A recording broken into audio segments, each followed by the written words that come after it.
We've got really 5 pieces of amazing news relating to rookies. And of course, we're going to piggyback off of the other breaking news show just about an hour and a half ago, where Ashton Jeanty made a statement. And of course, we're going to piggyback off of the other breaking news show just about an hour and a half ago. We had some background noise there. We had some amazing news break where Ashton Jeanty was speaking his mind and letting teams know what they're going to get out of this kid if they draft him. He said several things. One, he said draft the guy they can't tackle. He also said that he's going to be the Saquon Barkley for the team that drafts him and turn that team into the Eagles. He's making it known what you're getting. His head's on straight. His mind's in the right place. This is the next Saquon Barkley. He's not out of turn talking about it like this. And he's going number 6 overall unless somebody leapfrogs over the Las Vegas Raiders, who have Pete Carroll now in command. The guy wants another Marshawn Lynch. This is another Marshawn Lynch. This is another Marshawn Lynch meets Kamara, meets Barkley, meets Jahmyr Gibbs, Ashton Jeanty special. Will somebody leapfrog into the 5 spot? Joe Scheinbox is now talking about potentially entertaining a trade down. And that he's okay at quarterback, might not go QB. We knew the Giants could screw this up. Maybe it's smoke and mirrors, maybe not. Maybe they're trying to make the Cleveland Browns think, no, we don't want Shedeur. And then the Browns say, yeah, we will go Hunter. It looks like Shedeur is falling for a lot of people. But what about my idea that the Browns circle back into the teens if Shedeur does tend to fall and look like he's going to fall deep into the draft? If they could get Hunter and Shedeur, the Cleveland Browns, by getting Shedeur in this range, then again, you think the Saints are going to, with Derek Carr probably missing the entire 2025 season, do you think that the Saints are going to pass on Shedeur at 9? What if they went dart? We got so much to talk about. And our boy Tootin' in the news. This is one of the bigger sleeper running backs in this class. And dare I say, we might start tooting a little bit more on this channel. The Washington Commanders and Adam Peters are interested in this kid. They had a private workout with Bashal Tootin. Tootin might be tootin' in Washington. This man, Adam Peters, knows talent. And if they bring Tootin in, he would explode in Washington. This is like we said, Brashard Smith, Tootin. You've got Cam Scatteraboo, a lot of later backs, even Giddens, even a bunch of, there's so many running backs. There's 10, 12 deep in this class. Anybody like Giddens or Ollie Gordon or especially Bashal Tootin goes to the Commanders, goes to the Broncos, they could be a top 3 running back. Let's toot. Let's toot. Do it live. Call into the show. Call into the show. Live from the FantasyFootballShow.com studios. It's the Fantasy Football Show. Live! Monday through Friday, 8 p.m. Eastern. Smitty is also live whenever news breaks. Tootin going to the Commanders would be insane. And they don't necessarily have to draft him at this 29 overall pick. Make no mistake about the fact that this guy has later draft capital. He could fall to the 2nd, the 3rd. I mean, it's crazy to know. You don't know where he's going to go. He could go in the 3rd round. Tootin could go in the 2nd round. He could probably go more the 2nd or 3rd, most likely 3rd, but it could rise to the 2nd. They don't need to take him at 29, but they will strongly consider Trey Henderson. It all depends on who falls to this 29 overall pick for the Washington Commanders, because if they can get some defensive stud, some piece that helps JD5, whatever the case may be, and they still land Bashal Tootin later in the draft, that is a home run. And if Adam Peters brings in a player, he knows the player can be what he believes they can be, get the most out of that player in this Washington Commander offense. Tootin is going to be a huge sleeper if he lands in a great spot. Not to mention, everyone's going to want to draft him, and maybe, you even can't even use the term sleeper anymore if he goes to a great location. Start drafting him in Underdog Drafts now. Promo code Smitty. I'll drop the link in the live chat. Grab Tootin now before he climbs into a very, very unattainable territory, or you're not getting him at a discount at all anymore. I'll pin that link in the live chat. The link's in the description. Code Smitty gets it done as well. But Boise State star running back Ashton Jeanty has had several messages for NFL teams.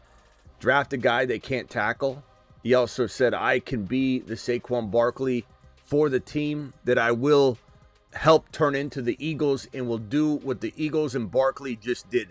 That's who I am. And that's going to excite the man known as Pete Carroll, who drafts number 6 overall. And you know he wants a Marshawn Lynch. You know he wants a Kenneth Walker. You know he wants a player that can be a difference maker between the tackles, that can help Geno do Geno things, which is mediocre football, but it can look good. If you got Jeanty cranking out 100-yard games on the ground and Geno just has to game manage and he's got Brock Bowers to throw to, the Raiders could win a playoff game. The Raiders not only could go to the playoffs, the Raiders could win a playoff game, maybe more, if they've got Jeanty balling out.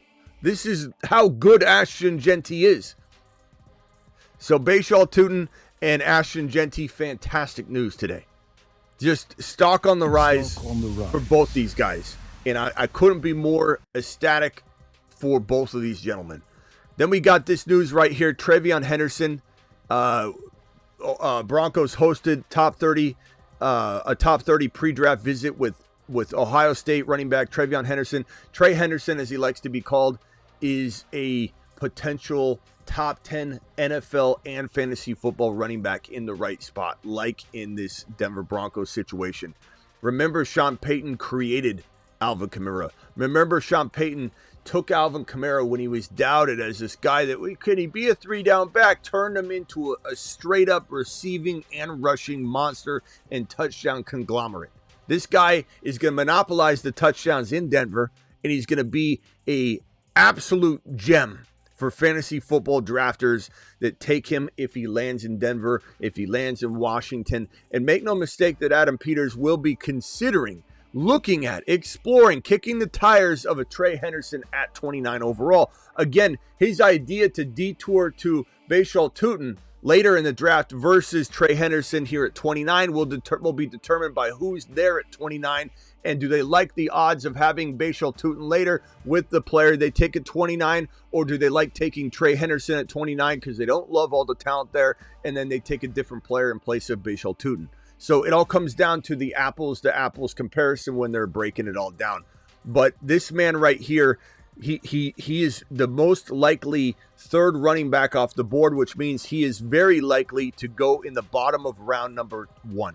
We probably have 3 RBs, at least 2, 3 RBs that could go in round 1.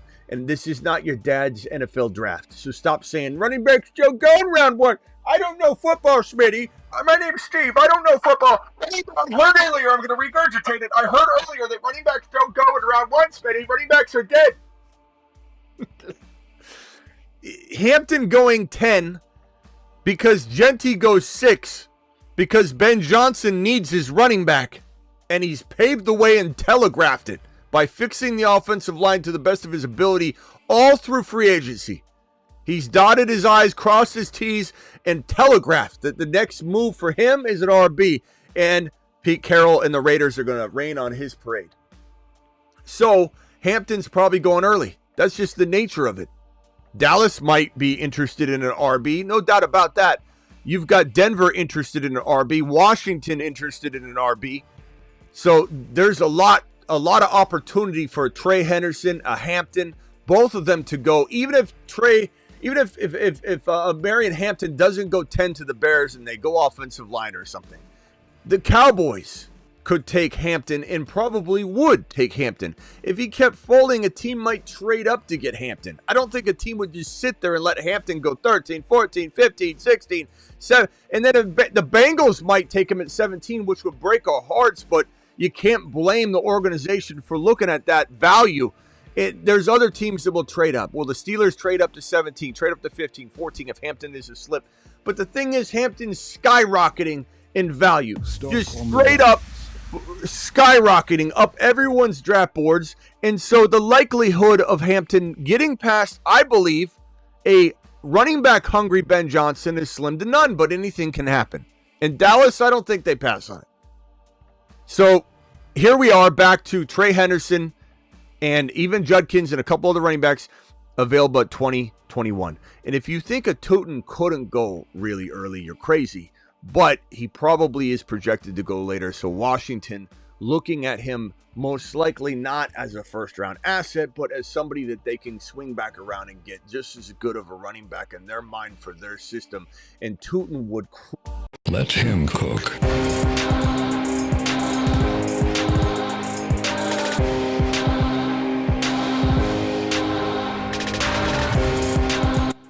That's probably not such a good idea. Slingshot footballs inside the studio. I might have to for like $100 haulers. We can put like, I got glass marker boards everywhere surrounding me. Shoot off footballs with the slingshot. I'm so excited about this show because there's so much to talk about. And this is all fresh news. Now, we did dip into the Jeanty at the earlier show, but there's still more quotes and different things that have surfaced since that live stream. So there's still fresh content to go on. Bashal Tootin, Trey Henderson, both these guys being considered by the Commanders. This guy right here, Broncos are now looking at Trey Henderson. The Steelers are looking at Trey Henderson. I'm sure the Steelers are considering Bashal Tootin as well later in the draft. We've got Isaiah Bond, the news about him turning himself into the police because of the domestic dispute charges. And he has filed a complaint against the accuser claiming he was set up for financial gain. So we have now Isaiah Bond now counter claiming and making sure that he does not let this thing ruin his draft value and reputation. So this is going to be something that evolves as we go. Isaiah Bond trying to prove his innocence, trying to salvage his value, trying to be a guy that could get ahead of this thing. Isaiah Bond has tremendous value, and I really like this kid.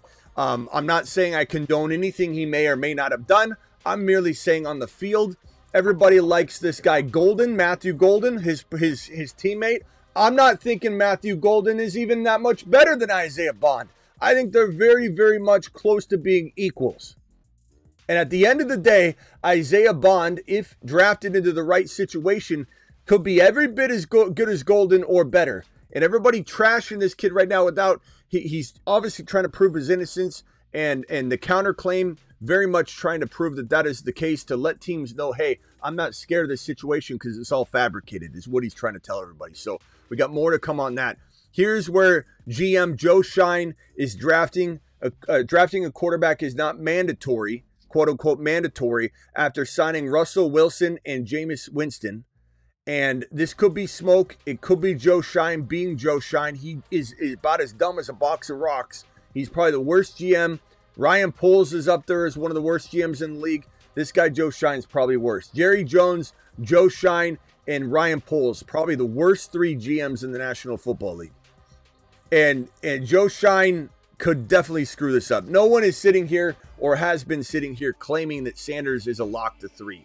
It's sounding more and more like Joe is going to punt this quarterback thing, but he still could be blowing smoke. They had Shedeur come in for another visit.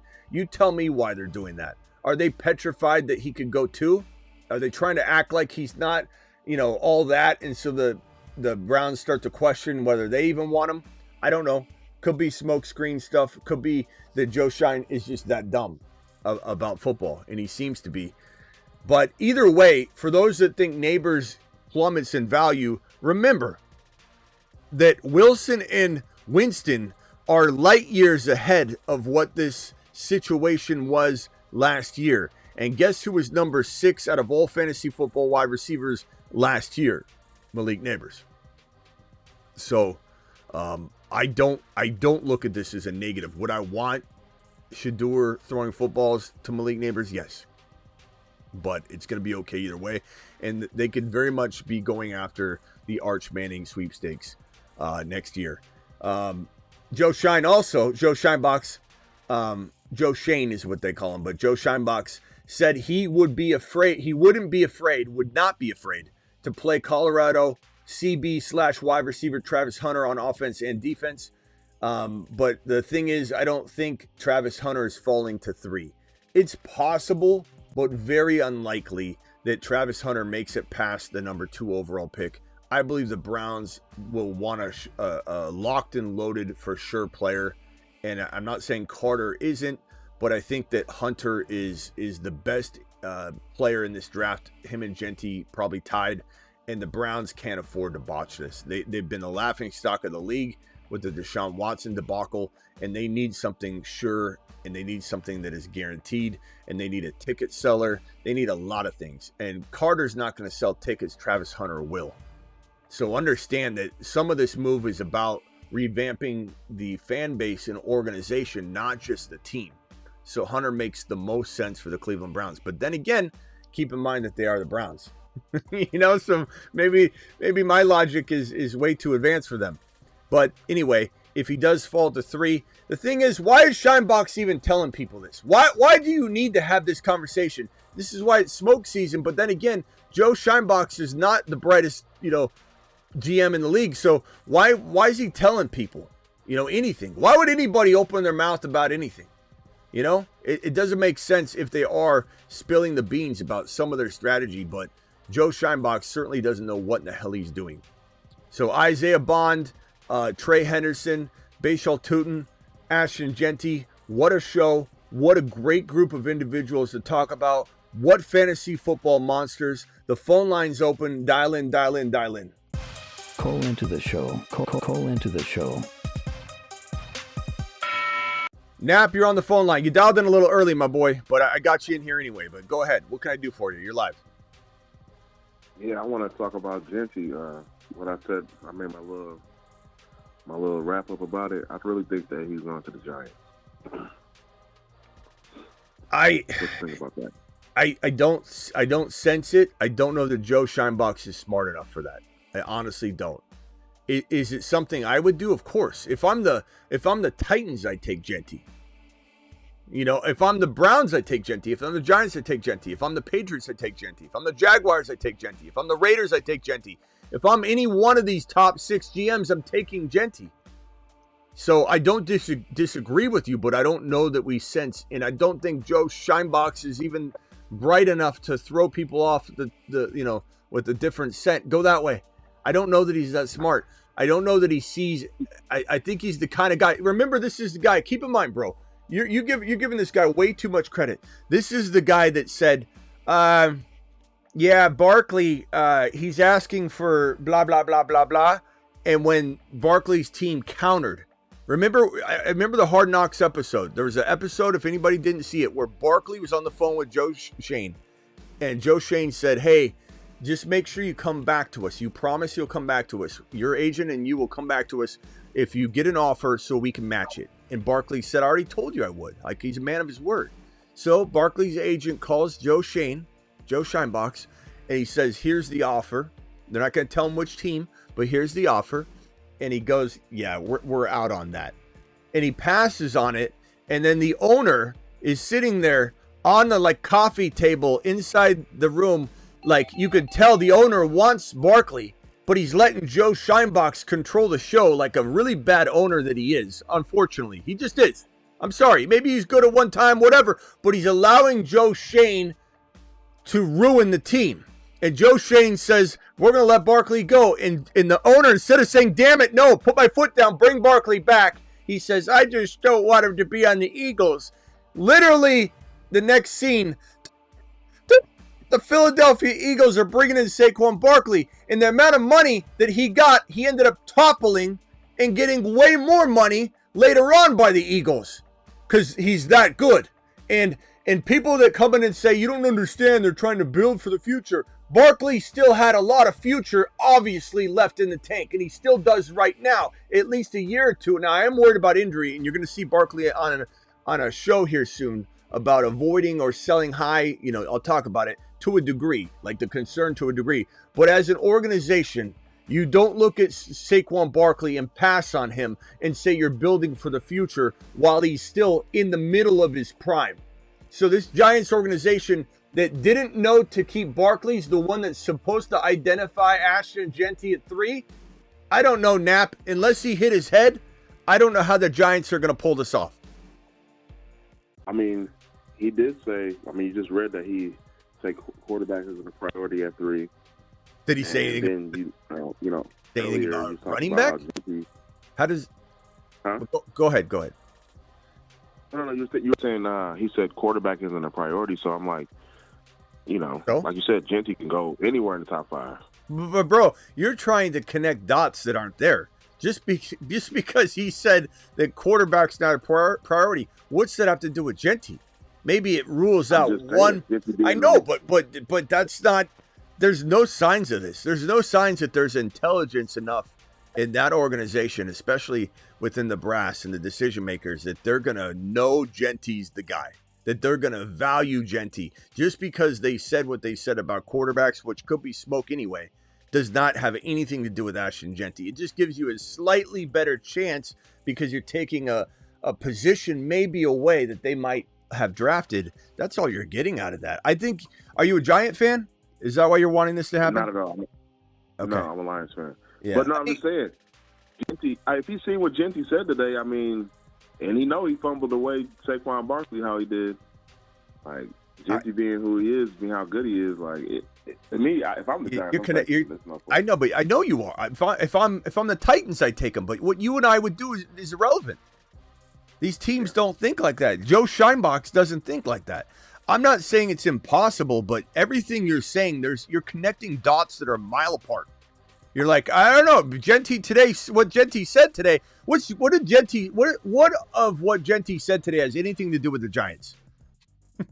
You know what I'm saying? He said that he's Saquon Barkley, and he said he's fumbled. He said he fumbled away Saquon. So I know, bro. You got the opportunity. You're reaching though. I appreciate your prediction. You can leave it here, and honestly, if they take it, we'll crown you the man of the day. But there's no signs that they're smart enough to take Jeanty. There's also no signs that Jeanty has been projected or talked about by, and I'm not saying that this is a be all end all, but he hasn't even been whispered to be going before number 6 overall. So not that it can't happen. We still got a whole week to go, so it certainly could happen. But it seems like the highest anybody would take him is 5 if they leapfrog the Raiders. And that's not even kicked around a lot. That you know what that sounds like? It sounds like Jahmyr Gibbs. Nobody thought Jahmyr Gibbs would go that high. But that's I know, and I'm the one that said he would. So you're talking to the man that told you that. I'm just telling you. Like, we said Gibbs would go high. We said Bijan would go high. People told us no. We cooked everyone to pieces on that one. But I mean, I'm telling you, the Gibbs scenario that you're painting is more about where Hampton is going to go, in my opinion. That everyone's saying that we're crazy, just like they said we were crazy when we said Gibbs. When this show said Gibbs was going to go higher than any of you possibly dream, and he did. That Bijan was going in the top 10. When people in the beginning of the offseason were like, that's not going to happen. Running backs don't go in the top 10. Everyone's just spitting out nonsense. The Hampton can't. He's not guaranteed to go 10, but this is the Gibbs, early second running back getting taken way earlier than anybody expected. This is the Gibbs scenario right here. Hampton going to Ben Johnson, coach of the Chicago Bears, coming from the Lions where the Gibbs thing went down. So, but Jeanty 5 is certainly a possibility. 4 is within the realm of possibility still, if a team wants to leapfrog. But currently, I know you would. Again, we've already gone over that. I would take him number 1. You would take him as probably as high as well. But bro, you are not Joe Scheinbox, unfortunately. Unfortunately, we don't have you as a GM in New York. Unfortunately, the Browns don't have you or me as a GM in New York. What you want and what I want is irrelevant. I'll just let you know that I wear about a 7 7/8. What's that? Crown. Oh, all right. Well, when you come back, at least come back and lick your wounds if you're going to, claim to get a crown. All right. Nap, hold on. You can mute yourself. Bruce, you're live. And I'm not saying he doesn't deserve it, bro. I'm just telling you that I don't know the Giants are smart enough for that. But we'll see. One person you did forget to mention, but it was a different position, was Penix, too. I just want to remind you of Yeah. Smitty. Remember, Penix is a top 10 pick, let alone a guaranteed first-round pick, and people are like, he's not a first-rounder. Just like Albert Greer of ESPN, I think it is, coming out saying that Sanders is not a first-round quarterback, Shedeur Sanders, and that if he does slip into the first round, when he's being considered at 3, I'm not saying he goes 3. I think Joe Shine's going to botch that. He's going to botch Jeanty. He's going to botch Shedeur. He's going to botch everything. This guy's a moron. But if hold on. If Jeanty does, so Penix Jr., if Jeanty does fall, Shedeur does fall, the Saints are going to pounce on him. Unless they go crazy early Jackson Dart. And then all of a sudden you got this, in my opinion, you should have the Cleveland Browns trying to trade back into the teens to grab Shedeur. Put Shedeur with Hunter is the best possible line of success you could line up. But yeah, I mean, again, we predicted on this channel a lot of these early picks that people said couldn't happen. Penix Jr., as Bruce just said, Bijan Robinson, Jahmyr Gibbs, Bo Nix. I mean, the list goes on and on. JD5, when people were doubting him even more earlier on. And what do we say? What do we say that he was going to? Well, what do we? He was going to be the best rookie quarterback, and people doubted you then. But what's so funny? Everyone's going to act like that's not bold now.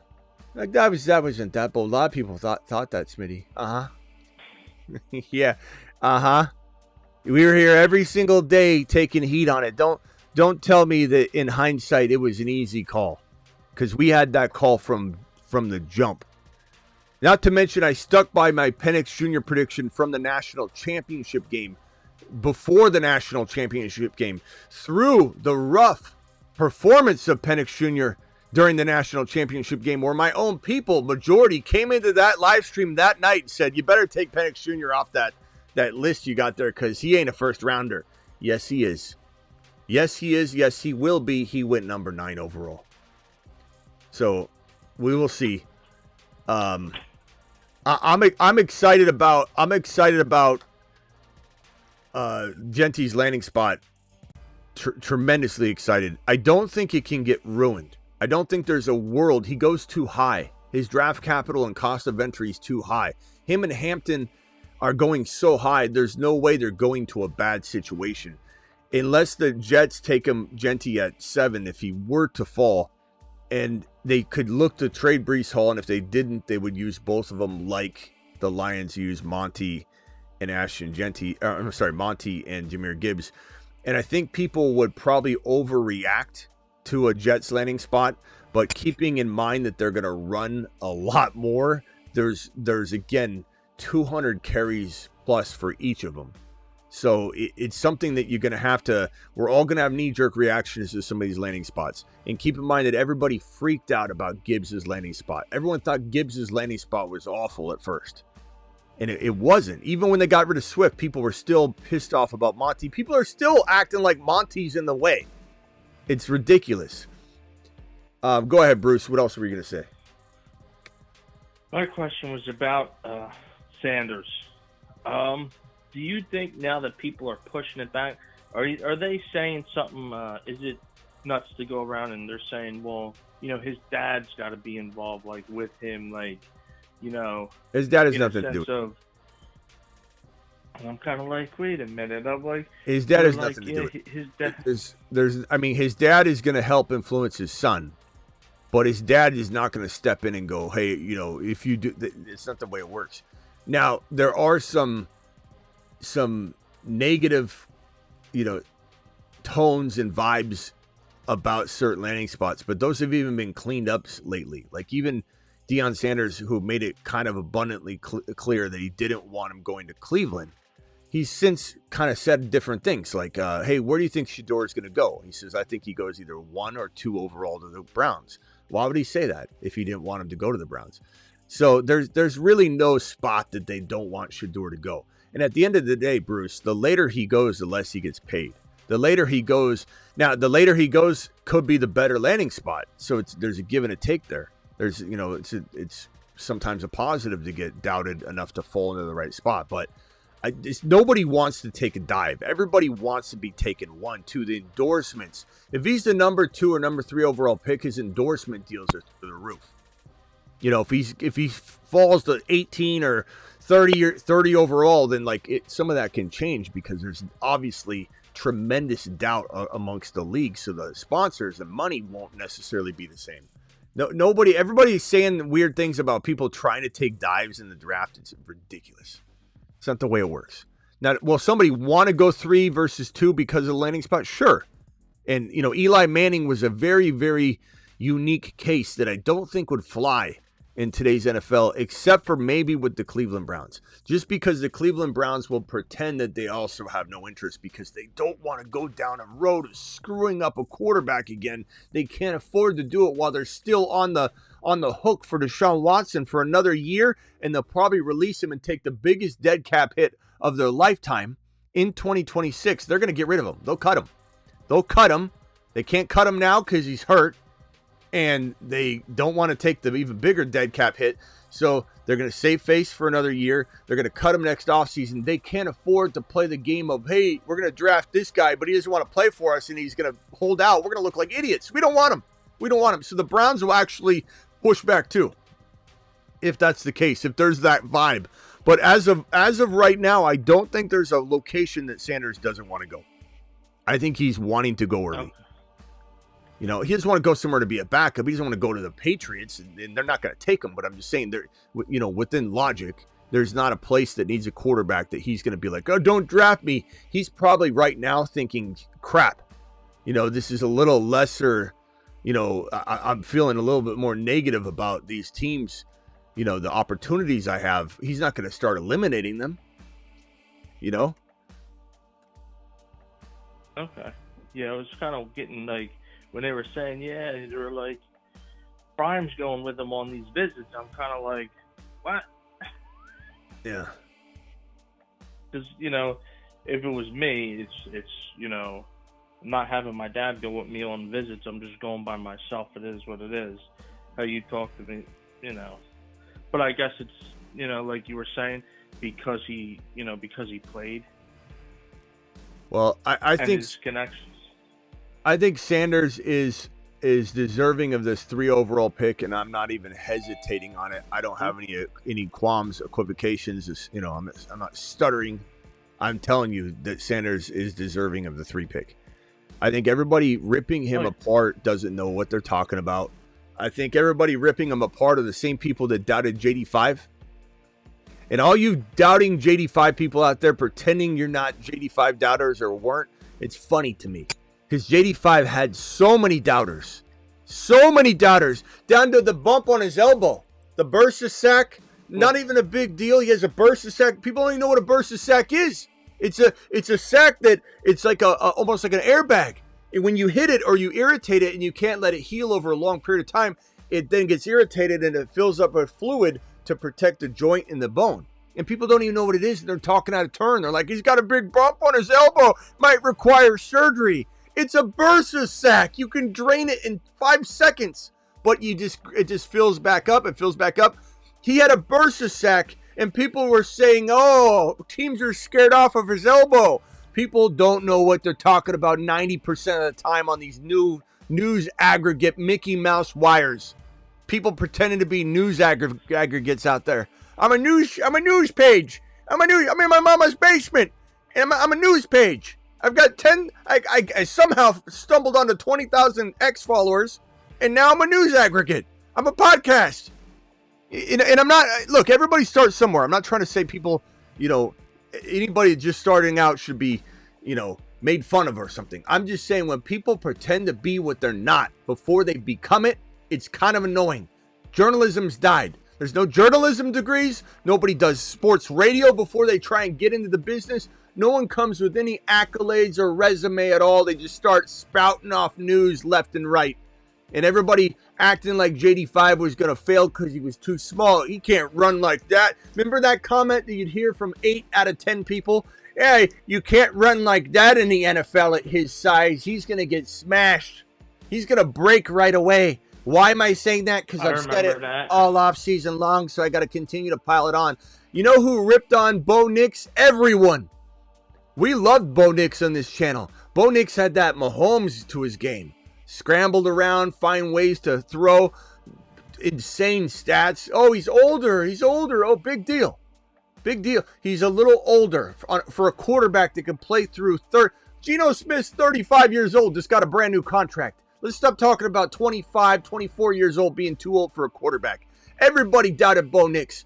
Bo Nix was as doubted as Shedeur Sanders, if not more. Because Shedeur is being considered at 3-9. Bo Nix was, he's not even a first rounder. And because of the quarterback scrambling that happened on draft day, he went a lot higher than a lot of people expected. We loved Bo Nix. Bo Nix is a monster. Smitty, I might say something you might not like. I think Sanders is better than Cam Ward. Why would I not like that? You talk about Sanders all the time. I didn't know how you know when you praised him at number one. I was like, look. This is the mock draft. This is what we're expecting the teams to do. Again, it doesn't necessarily mean what is actually going to go down and how it's going to go down. Hold on one second. Unlatch. So Cam Ward probably goes number one, or not probably, he is. He's already cemented in. So when you say, like, you thought I liked Sanders more, I like Cam Ward more. If they're both in the same exact spot. I do. I'm not gonna lie, but I like Shedeur more fantasy-wise in year one, maybe year two, maybe year three, maybe forever if he goes to New York. If he goes to a place like that. New Orleans is interesting. I'm not too sure how I feel about the the Saints. The Saints, I don't know how I feel about the Saints long term. I think part of my problem with the Saints is they have no quarterback. So I don't think anything is good there unless Jeanty went there. They do really good with running backs. Look at Kamara. He continues to produce. I would find a way to get behind it and be very excited about it. I'm forcing a little bit of my excitement at first because I wanted him to go somewhere else, so there's a letdown factor. But at the end of the day, when the dust settles, the New Orleans Saints is great for running backs. Past that, you talk about Olave right now in fantasy. He's kind of a sleeper, Smitty. I don't like it. What on earth excites me about Olave? 4 NFL concussions and no quarterback. Kellen Moore took probably the worst job that he could have. I don't know why he went to New Orleans. If they do draft Shedeur, I do feel like there's more hope, and then there's a reason for me to change that answer. To say, why did he go to New Orleans? Oh, okay. Well, he had confidence in Shedeur. Okay, I like that, and Shedeur can help change the organization. But if they don't have a good elite quarterback or a potential quarterback that could become at least very, very good, New Orleans is a death trap for everybody that's not a running back. Hold on real quickly. We got BBQ dropping a $50 hauler. BBQ with the 50.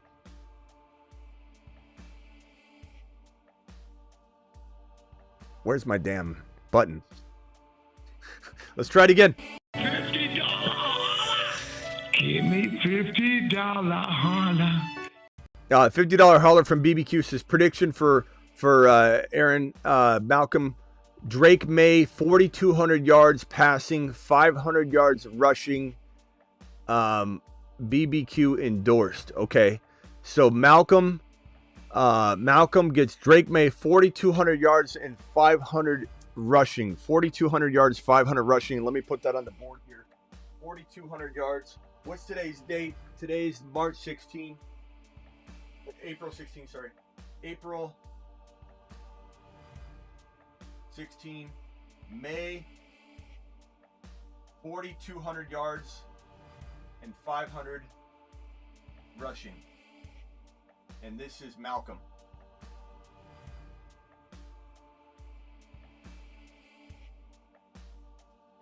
All right, I got it on the board. Appreciate you dropping the $50 prediction.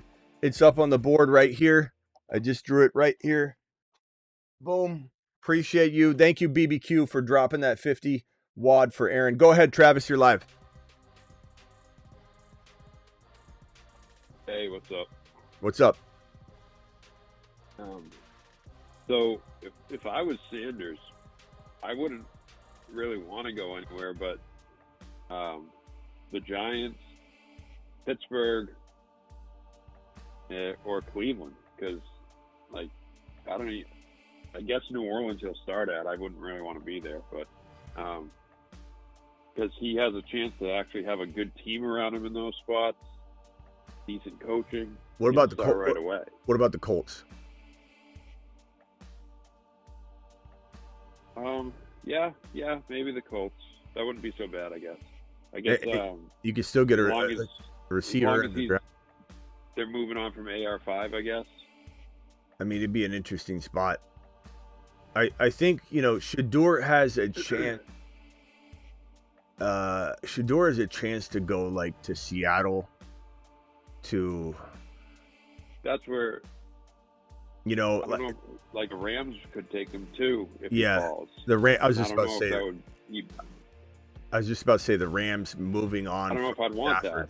I would. Unless he's okay sitting for a year. Yeah, I mean, look, I'm okay. So you're okay. So you don't mind him sitting for a year. No, because you get Puka, you get Devontae Adams next year, and Matthew Stafford may have signed an extension, but it's a 1 year to 1 year basis type of deal. Okay, it's a long-term deal, but it's not. Yeah. I know you've said you don't like guys sitting there first year. Well, I wasn't sure what you were thinking. Yeah, but rather him go there, sit for a year, than go somewhere and have a year that was just as bad as sitting. You know what I mean? Like he could go. Pittsburgh's okay. I'm just saying if he was to fall, or look, McVay's made it pretty clear he's QB hungry to make sure he's ready for the transition, and McVay's so smart. And the team is very, very smart with how they replace players. I mean, look at Kupp and then Adams. Like, they know what in the hell they're doing. And so, even... That's the case, LA's the best spot. I mean, it really could be the best long-term spot. And McVay would get the most out of Shedeur, for sure. So, it's definitely like a secret weapons, landing spot. I think he probably would have to trade up. There could be a tumble effect that happens, but I don't think so. I think Milroe could get drafted ahead of Sanders if the week goes the way people want it to. I think the narrative is unfair. I think the narrative is strong, though. I think the narrative sometimes can guide these moronic GMs and decision makers into doing things that really they shouldn't be doing. I'll always say sometimes these rumors that people do kick around trigger a trade to eventually happen because it's got people picking up the phone and they inquire about something that the team had no interest in, and the rumor was fake, but then it initiates trade talk, and then a trade happens. So like these GMs are very vulnerable. I wouldn't put it past the Rams to trade up to get Shedeur Sanders just a little bit if he was to free fall. But I think the Steelers will take him at 21. I have no doubt about that. Unless they have Aaron Rodgers by then, which I don't think they will at this point. But the Steelers don't have a quarterback. Like, they're far better off taking Shedeur, and I don't know if Tomlin's smart enough to start him right away, because you should want to over Mason Rudolph, but they might throw Rudolph out there initially and pull the old, like, we'll get him going, learn from the bench. I hate that mentality. If your quarterback needs to learn from the bench, he's not good. At least he's not good, or he's not ready, and I don't think that's the case with Shedeur. This is not your dad's NFL anymore and your dad's college football. This is a very translatable thing now. It's a different time. People that always say, well, look at so-and-so. Every time someone says that, it's a player a long time ago. It's a different college football game now. It translates immediately. But yeah, Milroe could get drafted ahead of Shedeur. And to be honest with you, I don't hate that at all. I love Milroe. I love Milroe and Sanders. The reason I'm so loud on Sanders is because I hate all the negativity and I'm rooting for the guy. And I believe that I'm not biased with it. I'm truly genuine in where I feel how good he could be. But Milroe could be better than Shedeur. Milroe could be the best quarterback in the class if he goes to the right spot. Milroe gets no credit for his passing ability because people assume and typecast him because he had 700 yards and 20 rushing touchdowns in his final season in college. In 1 year, he had 700 plus yards and 20 touchdowns, and people are like, yeah, he's the AR5 without even looking into it. Milroe in Pittsburgh would be amazing. Milroe in Indy would be phenomenal. Milroe in New Orleans would be worth it. Indy, yeah. Get balls of steel. And even if you traded down a tiny bit as a Saints, organization, just to get a little bit more firepower somewhere, trade down to like 13, or I don't know, you could trade down to 18 or whatever and take Milroe early. You might be able to get him in the mid-second round, but you might not. You got to take your guy. You got to take your shot. This is a quarterback class that's volatile, and the projection is that 2, maybe 3 QBs go in round 1. So if Milroe leapfrogs Shador, then he's a lock to go in round 1. And if he doesn't leapfrog Shador, and Dart is still a consideration, of course, but you're talking about now if he doesn't leapfrog Shador, Dart could. Who knows? You got to take your guy. Shuck to the Rams. I mean, he could. Shuck could go to the Rams later. I don't know how I feel about Shuck. I think he needs to go to the right spot. There's a clip I put up. I don't know if I put it up on my Instagram yet. There's a clip of Shuck throwing this like awful ball. Like, I know it's one pass, but there's a lot of, he throws the ball away a lot as inaccuracies, and Shuck is a guy that's a little tough. I mean, his name says Shoe, and you say it Shuck. Like, he's all kinds of wrong from the jump. Go ahead, Bruce, real quick, and then I'll go back to Travis. Who do you like better, Dart or Milroe? I mean, as I just said, Bruce, I like Milroe as much as Shador. I don't like Dart at all. Milroe, to me, in the right spot, could be the number 1 quarterback in the entire class, as I just said. So, of course, I like Milroe more. But Dart, I mean, I think Dart, first of all, I don't know that he translates as well from his offense into the NFL. And I just don't see it when I watch him. I don't get why everyone's so blown away by Jackson Dart. I like him. He's okay. But he needs to go to the right spot. He needs to be cultivated properly. And if he is and does, then he could be good. Like, that's the thing, is I'm not trying to say any of these guys are bust, but as prospects, you can make determinations.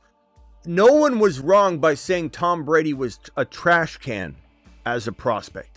Because he was.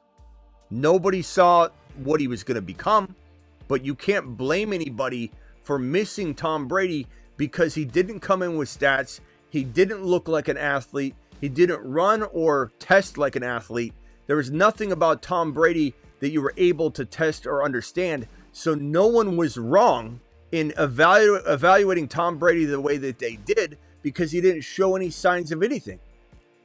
But the same can be said for Dart to a degree, that Dart could become something special if he goes and flourishes. Just like Bucky was a good prospect, but not an amazing prospect at all. He was a good prospect, not an amazing prospect, and he turned into a giant the moment he stepped on an NFL field. So Dart has that capability. Milroe has that capability. Shador has that capability. Cam Ward has that capability. What? Oh. What? Knapp was talking and then he goes, oh, and then hung up. I don't know. So go ahead, Travis. Back to Travis. No, I was I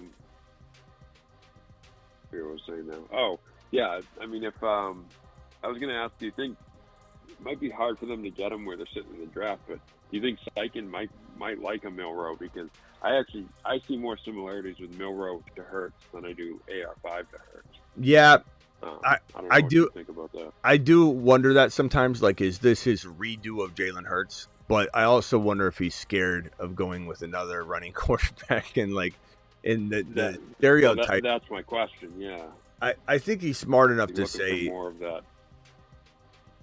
I think he's smart enough to say what I'm saying, which is that it's stupid to typecast somebody because they can run well and say, well, now that they run so well, they must be really stupid in the passing game. You know, like, he's not. Milroe just didn't need to throw a ton because he was running them all in. You know, like I'll pull up Milroe's career stats. It's insane because his rushing was just unbelievable. Percentage wasn't bad. Yeah, but people need to realize that when you're getting into the end zone, you no longer have the ball.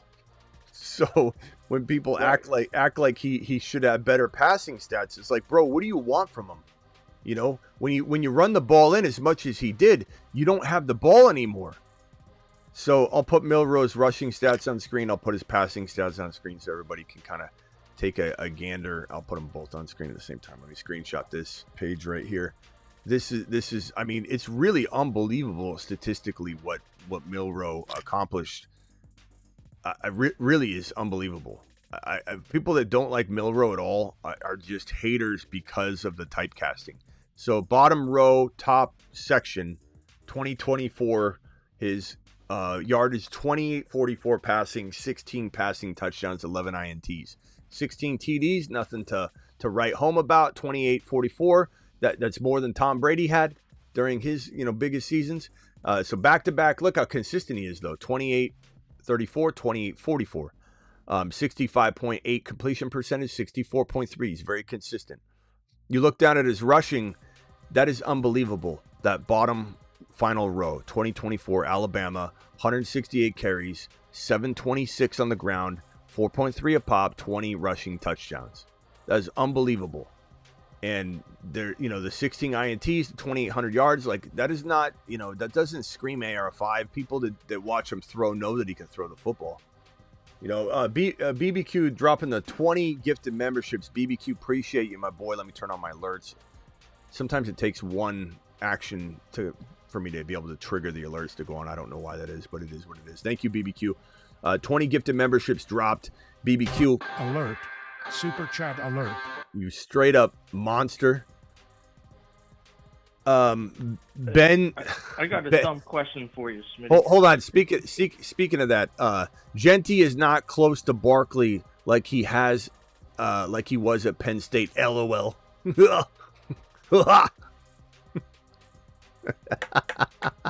Go ahead. Sorry. Go ahead, Bruce. Freaking Ben. It's kind of dumb, but would I be dumb if I said, you know what, I'm going to take a chance on AR5 instead of drafting one of these like rookie guys? Like if a team could get AR5 for like a 4th or 5th round pick. You don't even know if he's starting. Like that. You don't even know if he's starting. You gotta like Cam Ward or Shador or Milroe. If Milroe's starting somewhere, like if the Steelers draft him, you gotta like him better than AR5.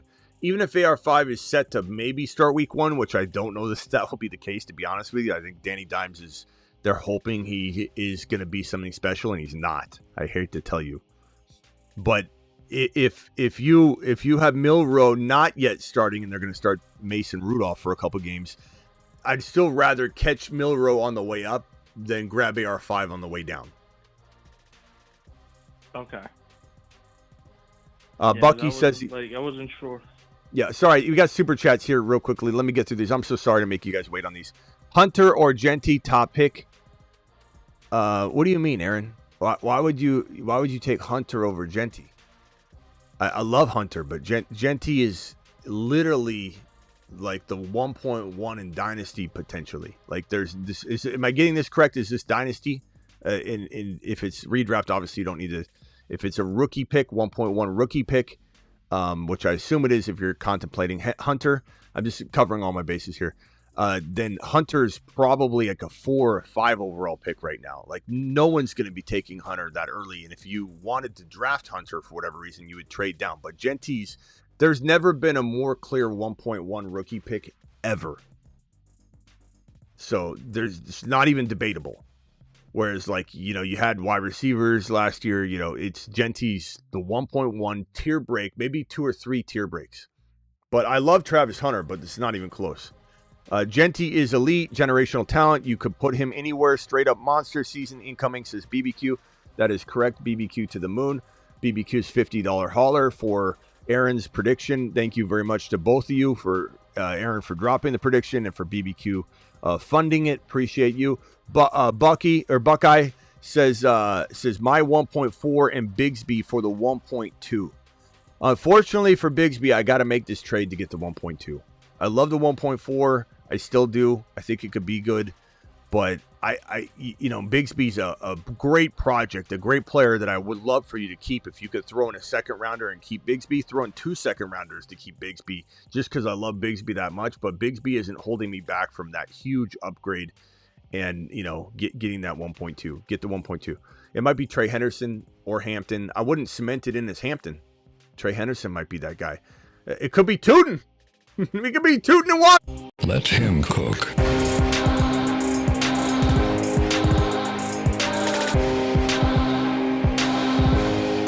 In all seriousness, if Tootin goes to Washington, you're still not drafting him 2 overall. But you know what I'm saying. That's the one thing that would kill me is you could get what do you do if you have Hampton in Chicago, Trey Henderson in Denver, and Tootin in Washington? I don't know that I'm drafting a wide receiver until 1.5. Even though I love Hunter so much, I don't know. We'll have to see how it all shakes out. Steelers need to trade up or trade TJ for draft picks and grab a QB and running back plus DL. Maybe. I don't know. I don't know if that gets you any. They're really close right now, and I know that they don't have a quarterback. But you put a Milroe in that system, man. I don't know. You could win some. You're probably as close as you're gonna get to winning multiple playoff games. But I don't know. I don't know if it's time to tear down yet. I think it's too good of a team that I would tear it down. Would I? I don't know. It depends on what you got. I would certainly entertain. There's a lot of talk about. Sorry, go ahead. No, go ahead. No. I think I misunderstood you. Okay. Hunter is way better than Jeanty. Hunter is way better than Jeanty, says Bruce. I don't know. You and Ben and a few others are just. Not me. I don't even. No, not you, to Bruce. Make it clear. This is Bruce A. I don't know. I've given up trying to help these guys that come in and they're just constantly going against whatever. Just move around them. Come on, bro. Come on. Hunter is amazing. No one's saying they aren't, but when you say it like that, you're putting your receipt out there. You're never allowed to come in here and say you love Jeanty. You're not. I'll take away your Jeanty. I'm going to create a Jeanty card too. There's a Bijan card. I'm going to take away your Jeanty card. We're going to press this. Got him. Your Bijan card has been. The worst is when someone says something like that and they still come and go, no, I still like Jeanty. I think Jeanty's going to be great. I just telling you, Hunt. You're like, no. No, never again. Never again. All right. Let's hold court. No, let's not hold court. Let's not waste the court's time with your frivolous, potential case.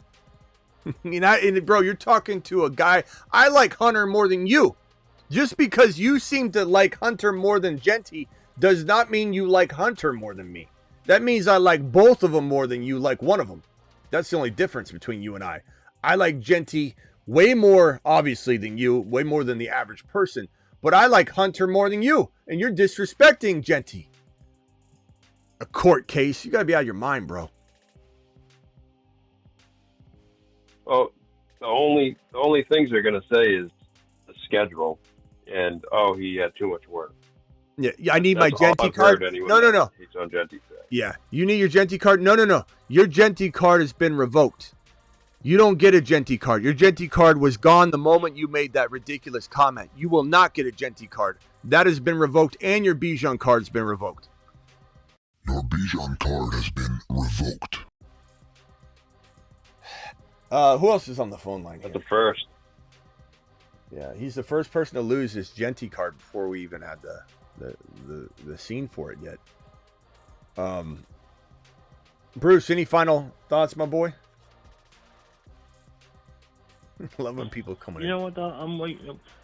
I'm waiting for the draft. I'm getting excited. I'm actually starting to That's why I asked about if you were a general manager, would you take a chance on one of these rookies, or would you take your ceiling on AR5? Because I think he deserves a second. I believe he deserves a second chance. I thought you were asking as a fantasy owner, not a GM of the NFL. But either way, it's the same answer. Yeah. Give me Milroe over AR5 all day long. Give me Sanders by a mile over AR5. Did you see the thing on? They were talking about it on ESPN the other day, and I know it's a bunch of crap, but I want to see if you heard it, where the Steelers were going to trade for Brock Purdy. No, they're not trading for Brock Purdy. There's nothing on that. Yeah, I see it. They were like, there's some Mickey Mouse content creators that kick around some stuff, and then it gets shot down immediately. And sometimes, and I want to say this particular one you're talking about got shot down by somebody that was in the know. You know, like they put him on blast. No, Brock Purdy's not being entertained to be traded. It's not happening.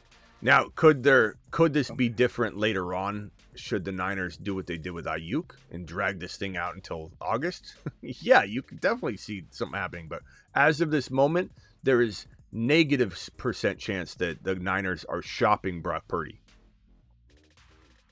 And also keep in mind, for everybody who thinks Brock Purdy's for sure going to get paid, and this is why it could create a problem down the road, is he's under contract. He's not sitting on the free agent wire right now as a restricted free agent or something. He's under contract, and he was also the last pick in the draft. You could literally walk up to Brock Purdy and say, son, you're playing out this year, and then if you ball out, we're going to tag you and pay you a handsome amount of an average of the top 5 salaries in the NFL for 1 year on the tag, but with the intention of tagging you to give you a long-term deal and pay you more than we would have paid you if we signed you now. Meaning, if you are the guy and we make you play on your current year, and maybe we'll give you some sort of right size 1 year, extended or upgrade offer, like where we're giving you a 1 year adjusted contract. So basically, Brock, you're on contract. We're not going to pay you. We're not going to give you a long-term deal. You've got 1 year left on your contract, but we'll right size you $5 million this year just because we love you and we want to show you our support, and we want you motivated. We want you hungry this year. But if we're right and you're the man, and if you're right about yourself and you're the man, guess who's overpaying for you after we franchise tag you to work you out on a long-term deal? We will. We'll pay the price. We'll overpay because we didn't sign you in 2025 right now. So understand that card is still able to be played, and Brock Purdy doesn't have a leg to stand on. What's he going to do? What's he going to do if you walk up to him and go, you're playing? What's he going to do? Oh, I'm the last pick in the draft, and, you know, I can afford, he had a bad season last year. I could afford to just wait a whole year.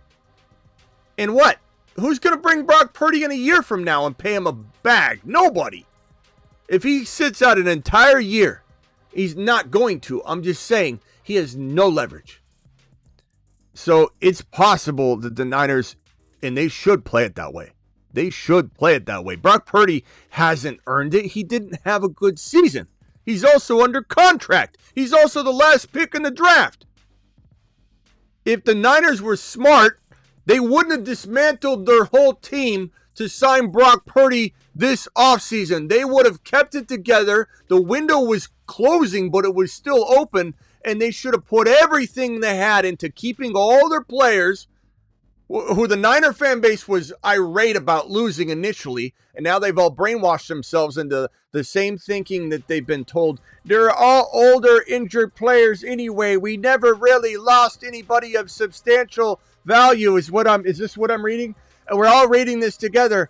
The Niner fan base was irate. They lost so many players, and now all of a sudden it's okay. The Niner fan base is like, they're all worth moving on from. They're older. It's okay. They should have kept it all together, told Brock to buck up.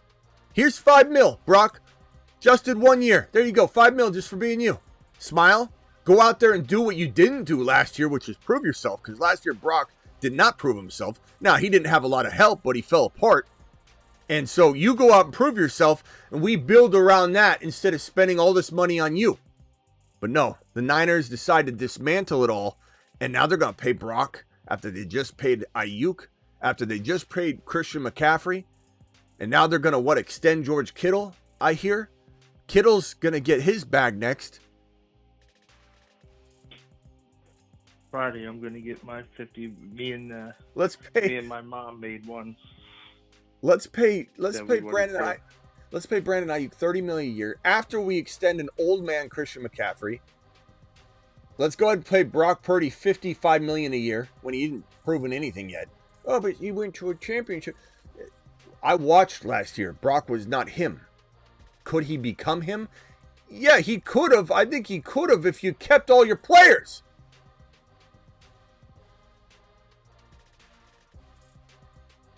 All right, Bruce, final thoughts. Well, Friday, me and my mom, we came up together, and we're paid Friday for the wall. We picked our topic that we're gonna do together. For what? It's gonna be deep. Your whoever's the closest. Are you talking about the bold prediction? Host the the show with you. Are you talking about the bold? Oh, okay. Yeah. What's your bold prediction going to be when you guys drop it? I can't wait to hear.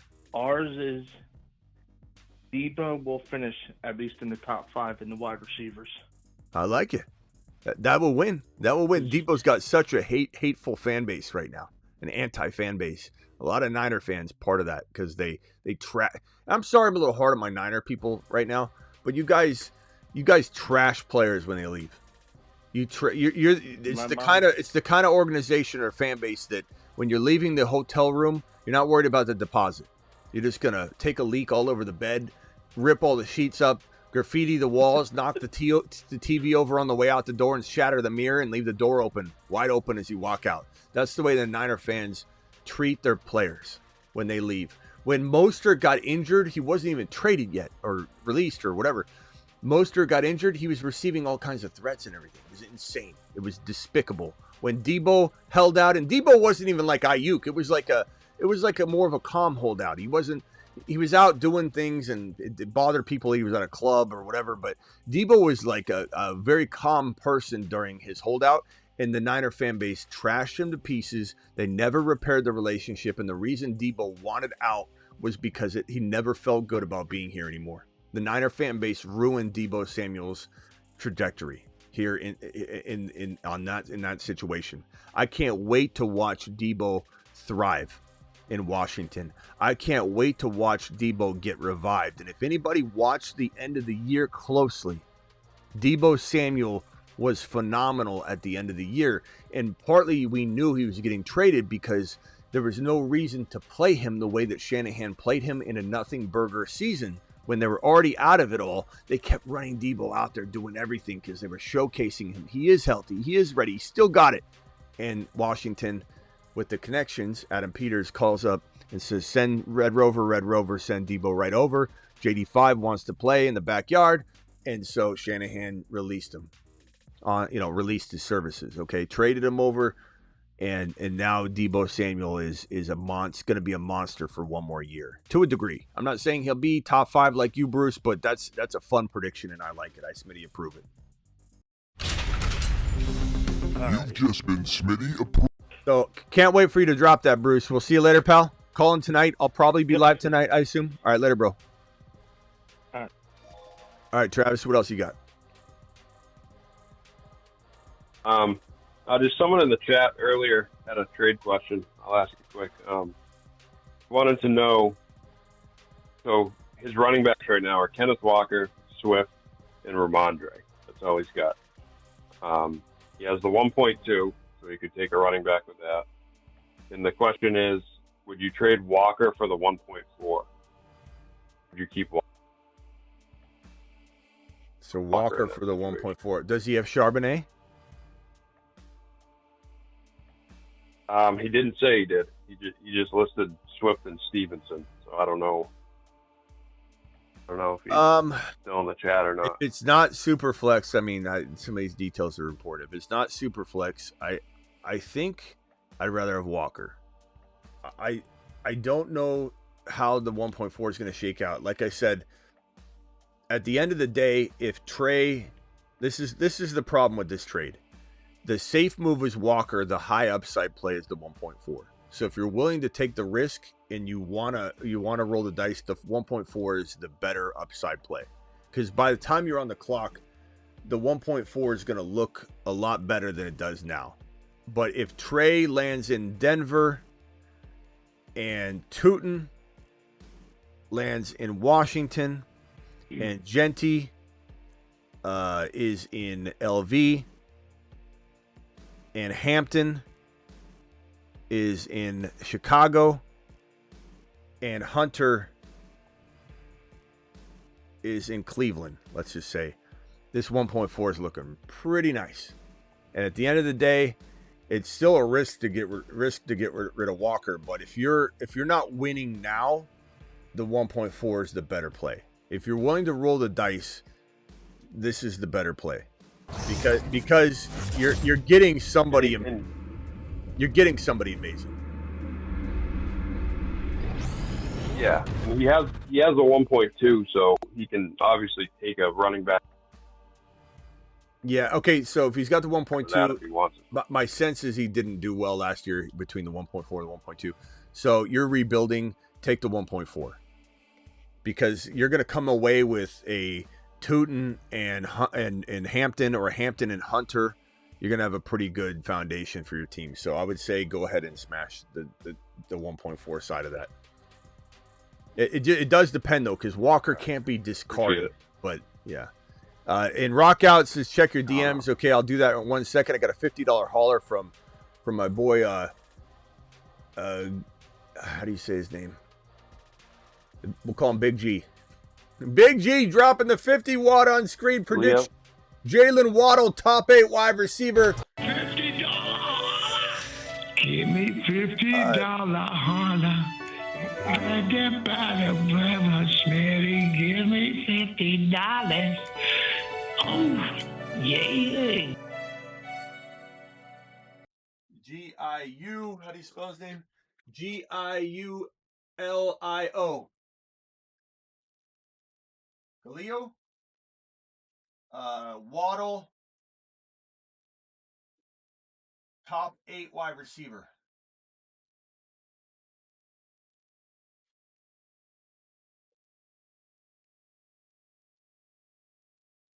That is a nice one. Okay. And some of these are good because last year we had too many that didn't even have a shot at landing. And so, we have a lot more that are within reason now. And so we'll have a lot more people in the mix. But like at the end of the year last year, we had to just X off like 90% of them. They were all too bold. They were crazy. Giulio, I think is how you say his name. Appreciate you dropping that $50 prediction, my boy. And the winner of this prediction contest co-hosts a show with me on the phone line. I might open up the video as well, but at least on the phone line, we'll co-host a show. You and me just answering phone calls, doing it live, talking from the beginning to end on the show. So that's what the prize is for this $50 super chat contest. So all you do to enter is drop a $50 super chat between now and the start of the season, so week 1, and you're in. All right. What else we got? Travis, what else you were saying? No, that's all. I'm good. I'm just asking my question for the guy. He says it's Julio. Okay, so like Julio, but saying it Julio. I can do that, Julio. Thank you, Julio. Appreciate you. I haven't seen you before. Are you new, or just first time kind of chatting? Appreciate you, Julio. All right, Travis, calling tonight. Hey, actually, Travis, give me your one bowl prediction. Yeah, for all that Travis does moderating, he deserves to get one. If Travis wins, we'll additionally still give the winner to somebody else. Like Travis is not qualifying to play this, but I want him to have a prediction up there. So go ahead, Travis. Can I give it to you tonight? Yeah. Yeah. I don't have any off the top of my head. All right, think it over. All right. Appreciate you, Travis. Later. All right. We'll Aaron with the $2 holler says, I meant the NFL draft, Hunter or Jeanty.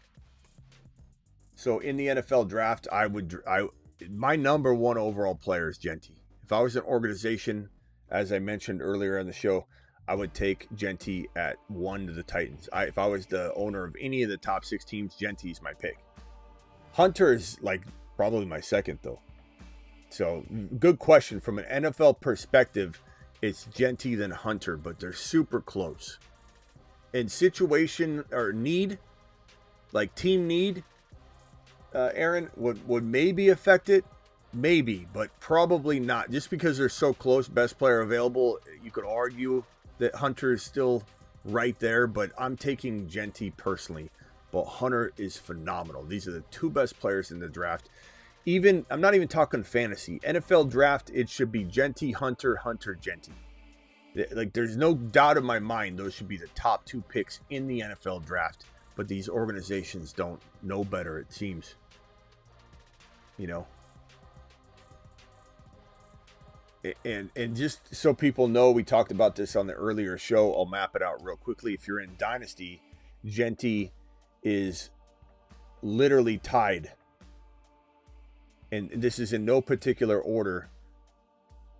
But it's Chase, probably 1. Jeanty, Bijan, and Gibbs. You could put JJ in here if you wanted. You could even, whisper neighbors and sweet lamb nothings in my ear. I would listen, but the number 1 overall in Dynasty is, to me, these 4. And if I had 4 number 1 overall picks in back-to-back Dynasty drafts tonight, they were all separate leagues. I had the 1 pick inaugural draft. I could draft all the rookies, the veterans, all in one draft. So you could draft Chase, you could draft Jeanty, you could draft whoever you want. It's inaugural. Inaugural means there's no rookie draft the first year. All the vets and rookies are in one draft. You draft one time, and it's Dynasty, and you keep all those players. Then the next year, you do a rookie draft. I'm taking Chase in one of them, Jeanty in the other, Bijan in the other, Gibbs in the other. These are my top 4 players in Dynasty. No real particular order. And then in redraft, it's Chase for sure at 1. It's Bijan, Gibbs, Barkley, and again, this is my quiet, don't tell anybody, Jeanty and CD. And then Neighbors is like right below there. JJ and Neighbors are kind of like right here. If I'm drafting, this is what I want. But Jeanty's in the same mix with these guys in redraft, but you know that you can get them later, so you're letting them fall all the way below these guys. Jeanty's not going ahead of Neighbors, not going ahead of BTJ, not going ahead of JJ, CD, and Barkley. So in redraft, you're taking here at 9 to 14 overall. 9 to 14 is where Jeanty's going, but I'm just saying if his ADP climbs, and it will climb, to not here, but in this group of RBs, I'm fine with taking him at 5 or 6, and he still could crush the value. That is not his ceiling value. It's not. Jeanty's ceiling value, even in redraft, is 1 overall. He could be the 1 overall player in redraft. I'm not saying I guarantee it. I'm just saying I definitely would. Why is the list for the first round just fantasy players? Defense, O-line exists. What are you talking about, James? Where have you seen a list of just offensive players? Are you talking about the fantasy draft rankings right here? But if you're talking about that, this is a fantasy show. And if you're talking about this, I don't have all offensive skill position players. Look at the board. Look at the mock draft board in front of your face. What are you even talking about? Oh, rock out. Sorry. I don't know what he's even trying to insinuate there. Whatever you're trying to do, you failed. Okay, rock out. Here we go.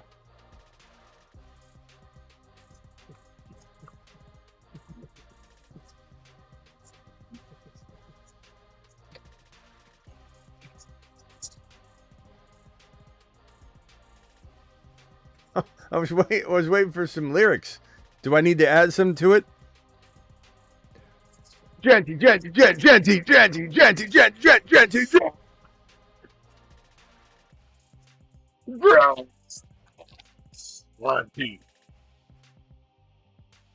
Thank you, Rock Out. Appreciate it. I don't know if Rock Out was singing in the background, but appreciate Rock Out for rocking out.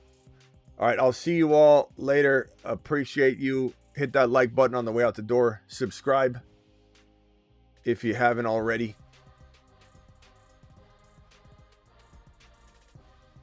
You can't hear it?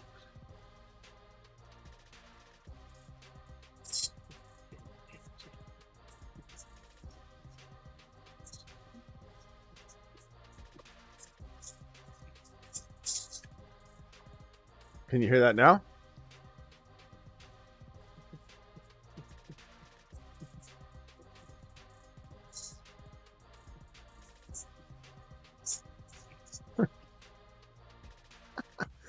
There's no vocals. Rock Out. You can't hear it. That's weird that it's not. You know what I think it is? I have a sound noise cancellation feature on my mic, and I bet you Rock Out your drums just are causing the type of high-pitched sound that doesn't get loud through. So we're going to need you to do a cappella. I don't think the drums are going to go through anymore. Membership question. Let me see if you got some membership questions. Brian says membership question. Brian's membership question is this: 1 QB non-PPR tight end gets 2 times the yardage points. Okay, so it's tight end premium. Draft strategy. I personally am not a tight end in round 1. So the only thing that changes for me is that I am looking to grab that McBride in round 2 instead of 3 because he'll climb. I don't like Bowers in 1 as much as I like McBride in 2.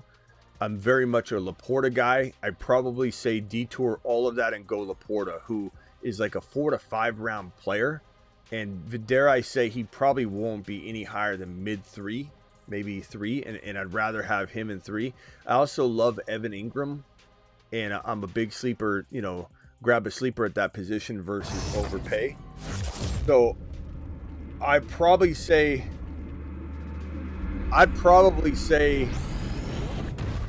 go Evan Ingram and like Isaiah Likely combo versus an early tight end. Just because I think, it's going to bump a lot of players down that format. I would definitely detour and go McBride in 2 or Laporta in like late 3. But I think I'm going after Ingram, who's got double-digit round value.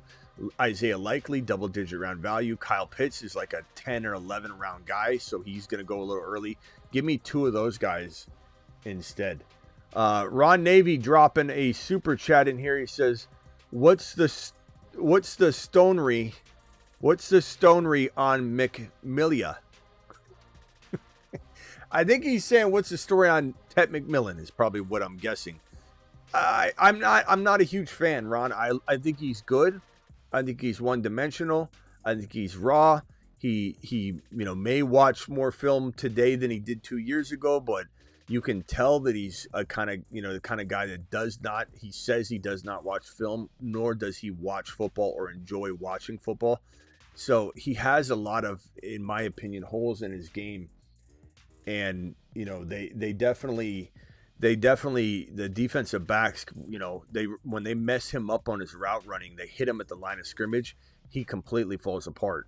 And so all of his film, if you watch it, whenever he's manhandled at the line of scrimmage, which is going to happen at the National Football League level, he hasn't, in my opinion, watched enough film because he doesn't watch it, he says. He doesn't like watching football. He doesn't even watch football. He never watched football. He didn't watch, any of his heroes playing ball or anything. He doesn't watch football.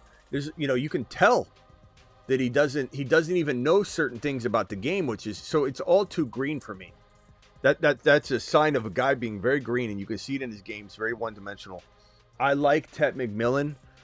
I do. I don't hate him. I'm not even predicting a bust, but this is a guy that's not going to be a BTJ or anything close to the tier right below BTJ.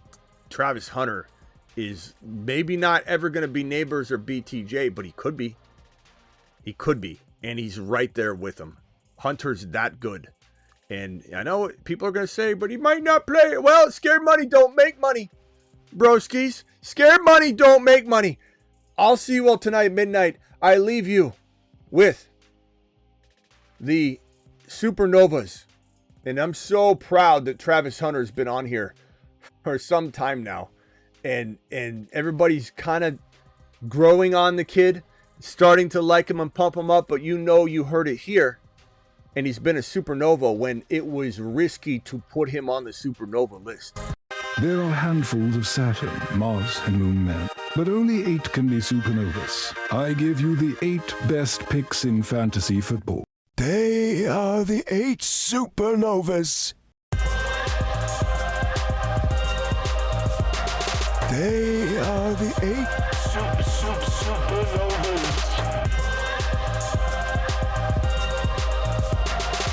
The hateful 8 supernovas. The generals, the 2024 council graduates. Look at those grads. And look at the new incoming class. Look at them. Look at them. The magnificent 8.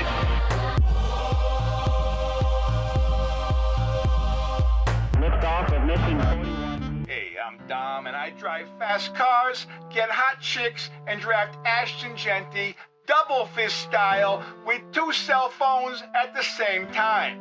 Why do I have 2 cell phones? One for looking up Ashton Jeanty stats all day, the other is for getting chicks. Hold up, would you give up St. Brown for the 1.2? I probably not, but I mean, I don't know. I would want more. St. Brown is a phenomenal wide receiver, bro. Tons of dynasty value, but at the same time, I don't know. The 1.2 is pretty good. I'd probably say get more.